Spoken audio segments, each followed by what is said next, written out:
పత్తి రైతుల వైపు కన్నెత్తి చూడడం లేదని జేసీ ప్రభాకర్ రెడ్డి మండిపడ్డారు. అనంతపురం జిల్లా పెద్దవడుగురు మండలం లక్ష్యంపల్లిలో జేసీ ప్రభాకర్ రెడ్డి పత్తి రైతులతో సమావేశమయ్యారు. ఈ సందర్భంగా ఆయన మాట్లాడుతూ పత్తి రైతులు పూర్తిగా నష్టపోయారని తెలిపారు. ప్రభుత్వం కనీస ధరకైనా పత్తిని కొనుగోలు చేసి రైతులను ఆదుకోవాలని విజ్ఞప్తి చేశారు. ఒక ఆయన ఆత్మహత్య చేసుకునే పరిస్థితి వచ్చింటే పరిగెత్తుకుంటా వచ్చినాం ఇక్కడికి. ఇప్పుడు నాకు అర్థం కావాలి, ఎమ్మెల్యేలు పొద్దున్న సీట్ల కోసమైనా ఎట్లా మీరు గెలిచారు? ఎందుకంటే ఎప్పుడన్నా రైతాంగం గురించి పట్టించుకుంటే గెలుస్తారు. కాదు మన ఇప్పుడు లోకేష్ చెప్తాండే, ఈ చెత్త తీసిపో ఆ చెత్త వేస్తే అక్కడ ఏమైనా బంగారు అవుతాడు, ఆయన ఏమన్నా కళ్యాణం తీసిపోయి ఉరకొండలు ఎత్తారు, ఏడో వేస్తారంటాడు పెనుగొండలా. కాదు కదా రైతాంగం చూడండి. అయ్యా ఎమ్మెల్యేలు నమస్కారం అయ్యా, మీకు అందరికీ పట్టించుకుంటారు అంతన్నా. కొత్తది అట్లే ఉంది. కొత్తది ఏం చేస్తారు, ఏదో ఒక రేటుకు అమ్ముకుంటారు పోయి అదేనో ఆ బల్లారికో ఏటుకో పోయి. ఈ పాతది ఎట్లయ్యా? అసలు ఇప్పుడు పరిస్థితి ఏమొచ్చిందంటే వాళ్ళకి ఒక భయం వచ్చింది, షార్ట్ సర్క్యూట్ అయ్యో ఇంకా ఏ విధంగా డ్యామేజ్ అయ్యి ఫైర్ అయితే ఎట్లా అని. బాగాలేదు పరిస్థితి. ఆయన చెప్తాడు అన్నీ. తెలంగాణలో ఒడ్లు వర్షాలు పడితే కూడా మొలకలు ఎత్తినట్టు కూడా కొన్నారు. అరే యాదవ్ రేటు కొనండి దయచేసి. మీరు కొనకపోతే ఎవరు కొనాలి? వీళ్ళు ఆత్మహత్య చేసుకోవాలి. రైతాంగం అంతా బాగాలేదు. ఏం చేస్తున్నారో అర్థం కాలే ఎమ్మెల్యేలు మినిస్టర్లు వాళ్ళంతా. అంటే మీది ఒకటి పాడైపోయిందిలే, ఏదో మారుస్తారంటే మీ సీట్ల కోసం మీరు పరిగెత్తారు, కానీ ఇక్కడ ప్రజలు బాధపడేది ఏమి చేయడంలే. బాగలేదు.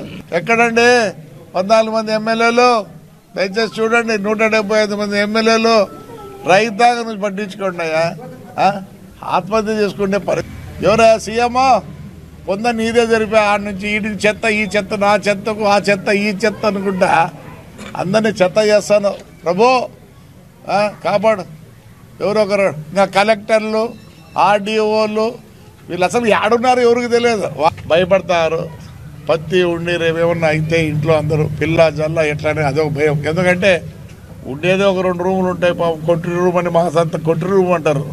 దాంట్లో బీరో గీరో పెట్టుకోదు, కొంతమంది పనుకుంటుంది జగితి అంతే ఉండదు మాకు. మహాప్రభు సీఎం గారు కనకరించండి నాయన, యాదవ్ని కొనుక్కో. ఆయనే మేము తెలంగాణలో ఒడ్లు మొలకలెత్తినవి కొనే, తడిసినవి కొనే. సెంట్రల్ గవర్నమెంట్తో కొట్లాడి మళ్ళీ యాక్చువల్లీ సెంట్రల్ గవర్నమెంట్ కొనాలి. అట్లాంటిది వాళ్ళు కొనకపోతే నువ్వు ఎక్కడున్నావు నాయన? మహాప్రభు ప్యాలెస్లో ఉన్నావా? ఎక్కువ రోజులు ఉండవు ప్యాలెస్లో. రా కిందికి దిగి వీళ్ళందరూ ఆదుకో. ఏవుడు రైతు గురించి పట్టించు? రైతు బైతు లేడు స్వామి. ఎవరు స్వార్థం వాళ్ళకు. దానితో ఇప్పుడు ఏదో సీట్లు రావని గల్లంతని అంటున్నారు. అందుకని వాళ్ళే చూసుకునేది సరిపోయింది. నువ్వు మళ్ళీ ఎప్పుడు రైతు గురించి చూసుకునేది?